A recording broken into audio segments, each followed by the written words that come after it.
దానికి rating already ఉంది, కానీ లెర్నింగ్ అవుట్కమ్స్ అనేవి కూడా చాలా ముఖ్యం.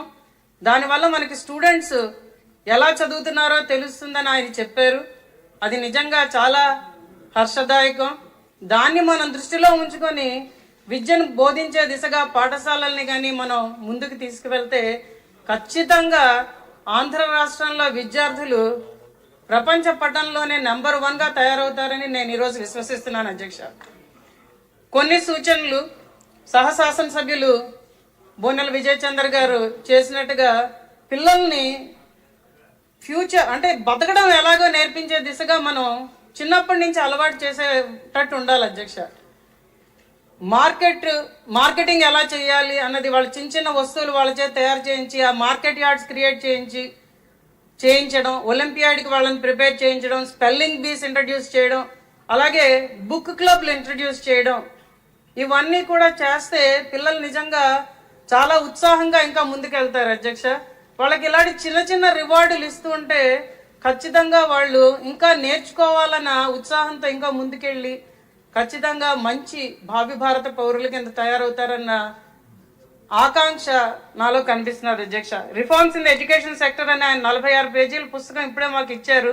ఒక్కొక్క ఆణిముత్యం అధ్యక్ష. ఇందులో దానికి ఇంకొన్ని తోడుగా గ్రామ స్థాయిలో డిజిటల్ లైబ్రరీస్ వస్తే బాగుంటుందని నేను ఆకాంక్షిస్తున్నాను అధ్యక్ష. మేబీ అది స్కూల్తో కలిపి పెడితే బాగుంటుందేమో.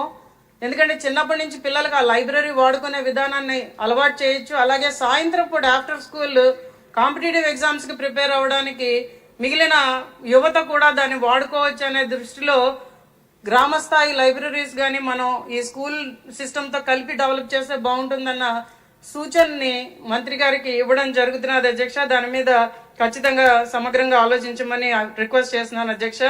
అలాగే స్కూల్కి ల్యాండ్ ఇష్యూస్ చాలా వస్తున్నాయి అధ్యక్ష. ఇందాల సహశాసన సభ్యులు వాసు గారు చెప్పినట్టు స్కూల్స్ అన్ని కూడా ఇవి మనకి గిఫ్ట్ అందరూ కూడా దాతలు ఇచ్చినవి అధ్యక్ష. అవి ఏమవుతున్నాయంటే గత ప్రభుత్వ హయాంలో 5 ఏళ్లలో చాలా ఎంక్రోచ్మెంట్స్కి గురయ్యాయి. దానివల్ల మొన్న ఎన్ఆర్జీఎస్ ఫండ్స్ లో మాకు స్కూల్ కాంపౌండ్ వాల్స్ ఇచ్చినప్పుడు ఆ కాంపౌండ్ వాల్స్ కట్టడానికి వెళ్ళినప్పుడు రకరకాల సమస్యలు ఎదురవుతున్నాయి. దానివల్ల ఏమవుతున్నదంటే ఈ స్కూల్కి ఉన్న గ్రౌండ్లు అన్నీ కూడా తగ్గిపోయి చాలా ఇబ్బందులు ఎదురుతున్నాయి. కాబట్టి దానికి ఏమైనా నోడల్ ఆఫీసర్ని వేసి ఆ స్కూల్ ప్రాపర్టీని అంతా పరిరక్షించే దిశగా చూసి దానికి కాంపౌండ్ వాల్ కట్టి శుభ్రమైన గ్రౌండ్లు అన్ని ఇస్తే చాలా బాగుంటుందని ఆకాంక్షిస్తున్నాం అధ్యక్ష. అలాగే మా నెల్లిమర్ల నియోజకవర్గానికి మోడల్ స్కూల్స్ 3 మండలాల్లో ఉన్నాయి అధ్యక్ష. ఒక మండలంలో లేదు.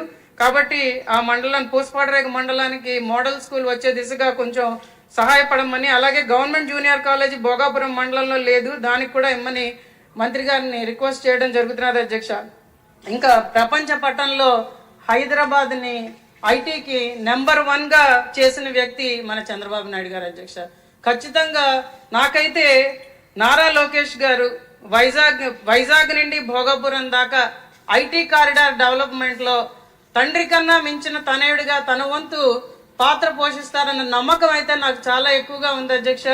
ఆయన్ని నేను కోరుకునేది ఏంటంటే ready to use infrastructure small and startups కి. ఎందుకంటే మాకు ఒక సాఫ్ట్వేర్ కంపెనీ ఉంది అధ్యక్ష. దానిలో మేము హ్యాకథాన్స్ చేస్తాం. అలాగే మా ఇంజనీరింగ్ కాలేజ్లో కూడా హ్యాకథాన్స్ చేస్తాం. అక్కడైతే స్టూడెంట్స్ చాలా ఉత్సాహంతో పార్టిసిపేట్ చేస్తున్నారు. రకరకాల మంచి ఐడియాస్తో సిటిజన్ సర్వీసెస్కి అయితే మంచి ఐడియాస్తో ముందుకు వచ్చారు అధ్యక్ష రీసెంట్ గాను. కాబట్టి వాళ్ళందరూ బాగా వృద్ధిలోకి వచ్చే దిశగా incubation plus they can quickly startup a small company where they can provide employment for 10 to 50 people. అలాంటి వాటికి చేయూతనివ్వడానికి మనం ready to use infrastructure create చేస్తే చాలా బాగుంటుందని ఈరోజు మంత్రి గారిని నేను కోరుకుంటున్నాను అధ్యక్ష. అలాగే స్కిల్ డెవలప్మెంట్ సెంటర్స్ మన 2019 దాకా ప్రతి చోట ఉండేవి అధ్యక్ష. దాన్ని 2019-24లో పూర్తిగా మూసేశారు అధ్యక్ష. లోకల్లో స్కిల్ డెవలప్మెంట్ సెంటర్స్ ఉంటే బాగుంటుందని చాలా యువత చెప్పడం జరిగింది అధ్యక్ష.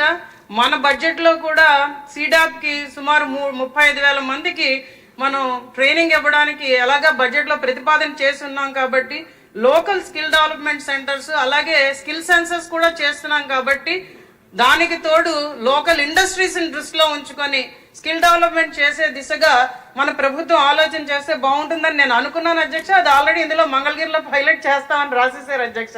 కాబట్టి మాట్లాడడానికి ఎక్కువ లేదు అధ్యక్ష. ఖచ్చితంగా ఎడ్యుకేషన్ మనం కేజీ నుంచి పీజీ దాకా మంచి ఎడ్యుకేషన్ ప్రొవైడ్ చేయగలిగితే, దానికి తోడు మనం స్కిల్ డెవలప్మెంట్ చేసి ఇండస్ట్రీస్ మనం అనుకున్న రీతిలో తేగలిగితే ఖచ్చితంగా మనం అనుకున్న $1 ట్రిలియన్ మార్కెట్లోకి మన ఆంధ్రప్రదేశ్ వెళ్ళగలదన్న ఆశాభావం అయితే మా అందరిలో రోజు రోజుకి పెరుగుతున్నది అధ్యక్ష.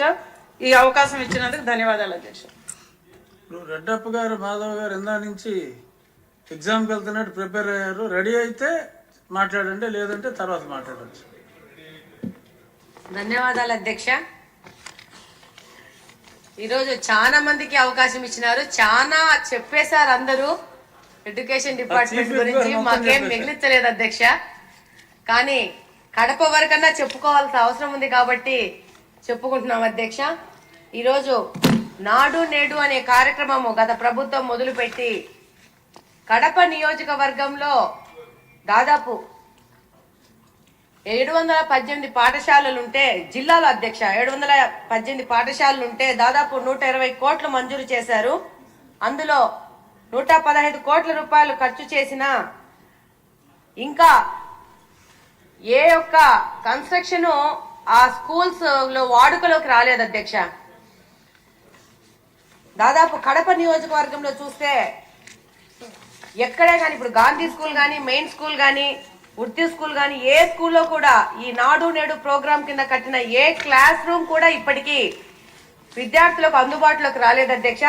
దీని మీద మంత్రి గారికి తెలియజేసుకుంటున్నాను. దీని మీద ఒక విచారణ జరిపి ఎందుకు ఈ పాఠశాలలు ఇంకా కాలేదు, దీనికి అవసరం ఏంటి, ఇంకా గతం గురించి మాట్లాడుకొని మనం సమయం వృధా చేసుకోకుండా ఈ యొక్క పాఠశాలను పూర్తి చేసుకుని విద్యార్థులకు అందుబాటులో తెచ్చుకోవాల్సిన అవసరం ఉంది. దానికి కావాల్సిన కార్యక్రమంతో ముందుకు పోవాల్సిన అవసరం ఉంది అధ్యక్ష. అలాగనే అధ్యక్ష, ఈరోజు కడపలో ఎక్కువ మంది ముస్లిం కమ్యూనిటీ ఉంటుంది అధ్యక్ష. కాబట్టి ఉర్దూ స్కూల్స్ ఉంటాయి అధ్యక్ష. ఈ ఉర్దూ స్కూల్స్ మీద ప్రత్యేకమైన దృష్టి సారించాల్సిన అవసరం ఉంది. ఈ లాస్ట్ అకాడమిక్ ఇయర్ లో చూస్తే ఉర్దూ స్కూల్లో బుక్స్ కొంచెం లేట్ గా వచ్చినాయి అధ్యక్ష. అప్పుడు మంత్రి గారి దృష్టికి ఉర్దూ స్కూల్ విషయం కూడా తీసుకుపోవడం జరిగింది. వెంటనే మంత్రి గారు 1-2 రోజుల్లో దాని మీద స్పందించి బుక్స్ వాళ్ళకి పంపించడం జరిగింది. బట్ ఈసారి అధ్యక్ష మంత్రి గారి దృష్టికి తీసుకెళ్తున్నాను. అకాడమిక్ ఇయర్ స్టార్ట్ కాకముందే ఒక మామూలుగా అయితే ప్రైవేట్ స్కూల్స్ లో ఇప్పుడు హైదరాబాద్ లో మనం చూస్తే ఇప్పుడు June 15th స్కూల్ ఓపెన్ అయితే అంతకు 10 రోజుల ముందే స్టూడెంట్స్ కి ఒక డేట్ ఇచ్చేసి అప్పుడు పేరెంట్స్ గాని మేము గాని పిల్లల్ని తీసుకుని వెళ్లి బుక్స్ అన్ని కలెక్ట్ చేసుకుని వచ్చి యూనిఫామ్స్ కలెక్ట్ చేసుకుని వచ్చేసి అకాడమిక్ ఇయర్ స్టార్ట్ అయ్యేసరికి రెడీగా ఉంటాం. దానికి కవర్స్ చేసుకోవడం గానీ, లేబులింగ్ చేసుకోవడం కానీ. ఇప్పుడు ప్రభుత్వ పాఠశాలలు కూడా ప్రైవేట్ స్కూల్స్ తో కాంపిటీట్ చేస్తూ మనం ముందుకు పోవాలనుకుంటున్నాము. ఒక ప్రత్యేకమైన ప్రభుత్వ పాఠశాలల్ని ప్రత్యేక స్థాయి తీసుకుపోయి ఒక మోడల్ గా ఆంధ్రప్రదేశ్ ని ముందుకు తీసుకుపోవాలనుకుంటున్నాం. కాబట్టి మనము కూడా ఈ అకాడమిక్ ఇయర్ లో ఈ పుస్తకాలను ఇవ్వడం అనేది ఒక 10-15 రోజుల ముందే కొంచెము షెడ్యూల్ చేసుకుంటే బాగుంటదని చెప్పి మీ ద్వారా మంత్రి గారికి తెలియజేసుకుంటున్నాను అధ్యక్ష. అలాగనే జూనియర్ కాలేజ్ లో లాస్ట్ ఇయర్ మెటీరియల్ ఇచ్చారు అధ్యక్ష. ఉర్దూ స్కూల్స్ లో పిల్లలు వచ్చి మా నోటీస్ తీసుకొని వచ్చాక మెటీరియల్ వెళ్ళింది. ఈసారి ఎలాంటి సమస్య లేకుండా ముందే పిల్లవాళ్ళకి టెక్స్ట్ బుక్స్ వెళ్తే బాగుంటది. ఇంకొక విషయం ఏంటంటే అధ్యక్ష, ముస్లిం వాళ్ళు ఉర్దూ స్కూల్లో చదువుతున్నారంటే కొంచెం పేదరికానికి తక్కువ ఉన్న వాళ్లే ఉంటారు. వాళ్ళకి పుస్తకాలు చదివేంత స్తోమత ఉండదు. ఇది పాయింట్ నోట్ చేసుకోవాలి అధ్యక్ష. అందుకని మంత్రి గారికి మీ ద్వారా తీసుకెళ్తున్నాను. వాళ్ళకి ఉర్దూ స్కూల్లో ప్రత్యేక శ్రద్ధ తీసుకొనేసి వాళ్ళకి పుస్తకాలు ముందే వెళ్లాల్సిన అవసరం ఉంది.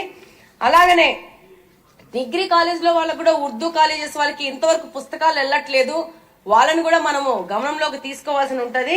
ఇంకా అధ్యక్ష, మొన్ననే ఒక 3 గంటలు నారా లోకేష్ గారు మీటింగ్ పెట్టి ఈ యొక్క ప్రక్షాళన ఎలా జరుగుతున్నాము, విద్యా వ్యవస్థ ఎలా మారుతా ఉంది, రోడ్ మ్యాప్ ఏంటి, ఏది ఎలా వెళ్తా ఉంది, దీంట్లో ముఖ్యంగా ప్రజాప్రతినిధుల యొక్క సపోర్ట్ కావాలా, ఎక్కడన్నా ఏదైనా సమస్యలు వస్తే వాళ్ళతో అక్కడికక్కడ చర్చించి ఆ సమస్యలను పరిష్కారం చేసి వాటిని అధికారుల దృష్టికి గాని మంత్రివర్గ దృష్టికి గాని తీసుకుపోవాలని చెప్పి చెప్పడం జరిగింది.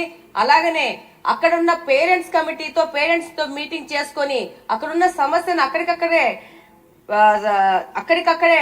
సాల్వ్ చేయాలని చెప్పేసి మంత్రి గారు మా అందరినీ సభ్యులందరినీ దాదాపు 3 గంటలు కూర్చోబెట్టుకొని దాని గురించి పూర్తిగా వివరించడం జరిగింది.